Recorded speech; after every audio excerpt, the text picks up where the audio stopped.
In many quarters, there is a desperate need in America today, in America this week, for a healthy dose of religious humility.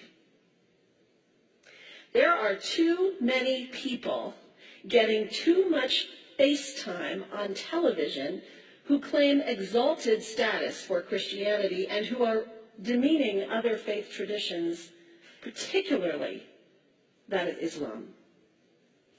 And my friends, this has got to stop. The trigger for this latest wave of intolerance is media coverage, many of you have seen it, about a plan to build a Muslim community center 2 blocks from Ground Zero. The center will have a mosque, an auditorium, and a pool. It is modeled after YMCAs and Jewish community centers all across the country. For all I know, it's got locker rooms and childcare. Now, to be very clear here, reasonable, faithful, caring people can disagree about how they feel about this facility being built so close to Ground Zero. But that does not justify the wave of fear and suspicion that has washed over this country over the last 10 days. The media are now calling this a wave of Islamophobia that is sweeping across America. I saw a story this week on CNN about a minister in Gainesville, Florida, who has declared September 11th of this year Burn the Quran Day. Thank you for your reaction. That was mine. This guy is a minister at a non-denominational church called the Dove World Outreach Center. He said all kinds of disparaging, insulting, inaccurate things about Islam that I'm not going to repeat from this pulpit. His message is about hate and fear, and I can assure you there is nothing in the Gospels, there is nothing in the teaching of Jesus Christ that says anything about burning the holy texts of other traditions. It is not there. The proposed burning of the Quran is obscene. It is not the work of peace. It is not the work of understanding. It is not the work of building bridges. It is insanity. Now, the good news is there are a lot of groups, a lot of churches, even the National Association of Evangelicals, who are condemning this action and urging the church to cancel their event. A conversation about God demands grace and openness, a willingness to learn, to have our own ideas challenged, our convictions questioned. These are the hallmarks of humility. When I was in seminary, I read from someone whose name is lost to me now, when you speak of God, your voice should shake a little. You know, Jesus had no time for religious know-it-alls. He saved some of his harshest criticism for church leaders, for the Pharisees, the religious leaders who were so certain about who was out and who was in, who was holy and unholy, clean and unclean. Jesus was forever taking all this religious certainty and turning it on its head. And we can only imagine what Jesus would have said about Pastor Terry Jones and his Burn the Quran campaign.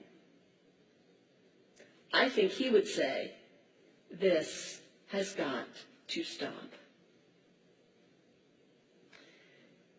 Followers of Islam believe that the Quran is a collection of revelations received by the Prophet Muhammad from God about 1400 years ago.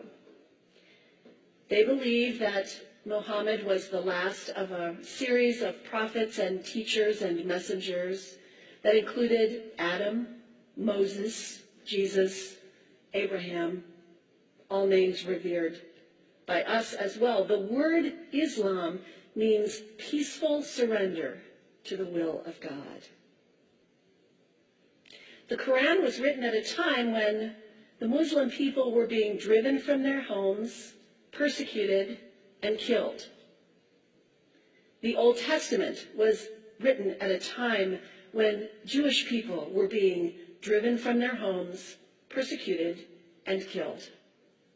And religious scholars will tell you that most Holy Scriptures have stories of war and violence in them.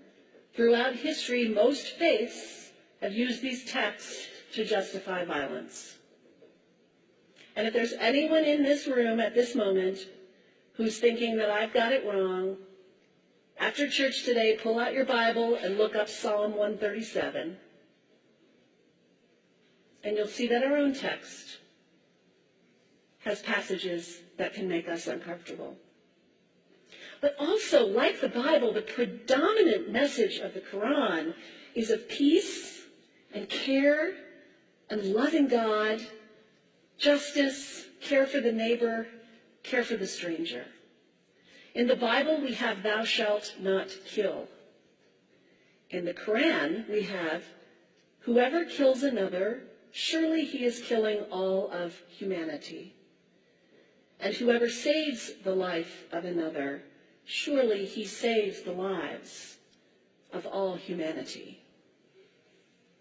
These are words of peace, words of faith, words that could save the world if we would take them to heart. The second thing you can do, the next time someone sends you one of those emails demonizing Islam, delete it. Don't forward it. Don't participate in the stereotyping. Don't give in to your fear. It's okay to be a little afraid. We all have those emotions. Just don't give into it. Don't sign on for it.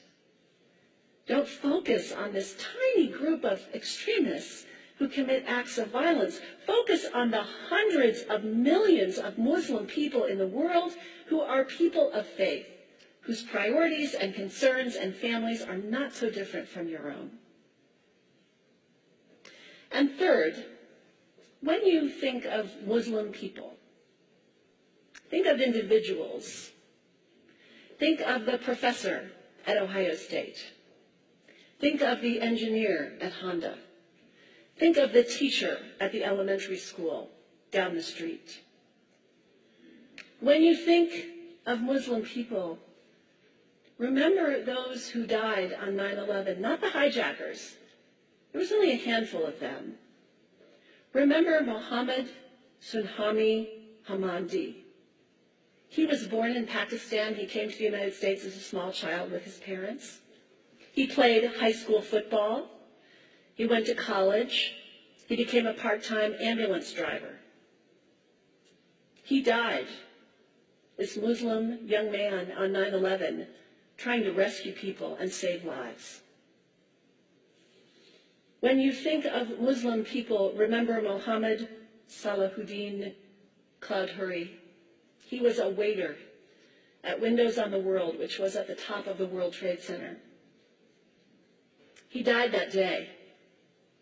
His wife had their baby 2 days later.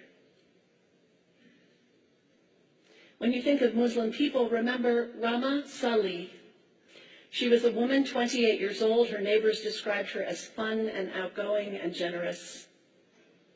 And she died on American Airlines Flight 11, 7 months pregnant with her first child. Remember the founder of the Islamic Circle of North America, who worked in the World Trade Center and also died on September 11th. That same group now is giving away tens of thousands of copies of the Quran in response to the campaign about burning the Quran. In the language of their own tradition, they are spreading words of faith and peace and hope. One of the ladies at the 8:30 service this morning said to me after, maybe we should declare September 11th, buy a Quran and read some of it. It is for us to share our message of love and hope and peace, but let us do it with grace and respect, and above all, humility. God grant us, as individuals, as a nation, as Christians, the humility for this work.